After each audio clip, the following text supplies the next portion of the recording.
Welcome to Edify. If you did not watch my video on time wasters, that would be a very good place to start, because in today's video, I will share insights on how to deal with some of the time wasters.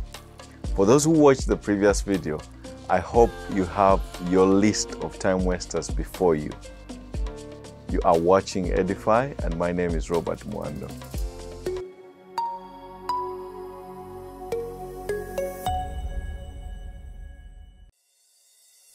First things first. In the process of preparation and scripting of these episodes on time, it dawned on me that it takes time to put out very good content on any subject. I therefore acknowledge the great work done by GNPI Uganda to produce quality videos. I ask you to check out their YouTube channel to learn more about what they do. I also acknowledge that Steve Chalke's book, Managing Your Time, was a great resource in shaping my thoughts on the topic. Let me first of all contradict myself. The topic of discussion today is manage your time, or put another way, time management. But can you really manage time? Because time is a constant, a fixed 24 hours a day. You cannot stretch it. You cannot slow down the ticking clock. You can't turn it back. 30 minutes passed and they are gone, never to return. So, is time management even possible? I think what I really want to say in this episode is that we cannot manage time, but we can manage ourselves within the God-given time. All the adjustments have more to do with self-management than time management. Borrowing from Steve Chalke's book, Managing Your Time, I will use the acronym C.L.E.A.R,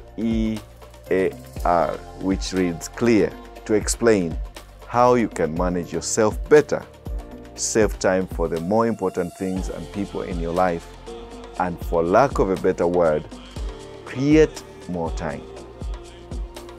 C stands for compile a list. L is for learn to prioritize. E is estimate time. A is allow flexibility, and R is review the day. Now C, start your day by reviewing your to-do list. Notice I said reviewing, not compiling. The best time to compile a to-do list is not the first thing in the morning. It is the previous day. L, learn to prioritize. None of us is capable of doing everything. Hard decisions have to be taken to determine the things you have to do. Let me illustrate with the letters of the alphabet A, B, C, D. So categorize your task in these 4 aspects. A, these are tasks that are urgent and important. These need immediate action. B, these are tasks that are important but not urgent.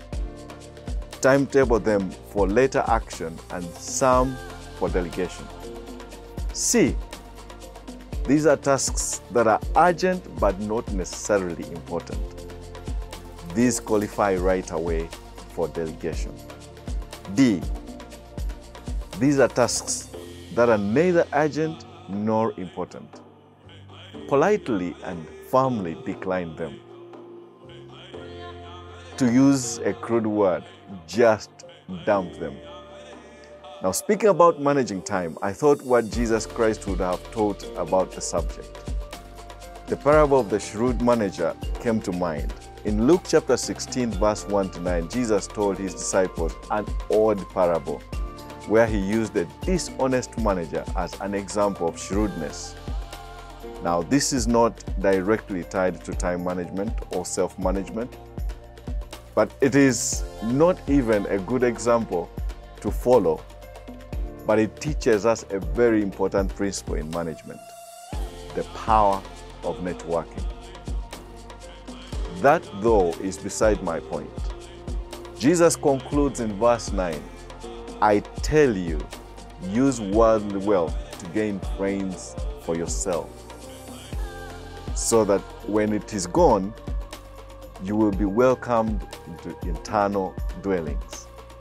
So to tie the loose ends, we have explored the subject of time and compared it with money.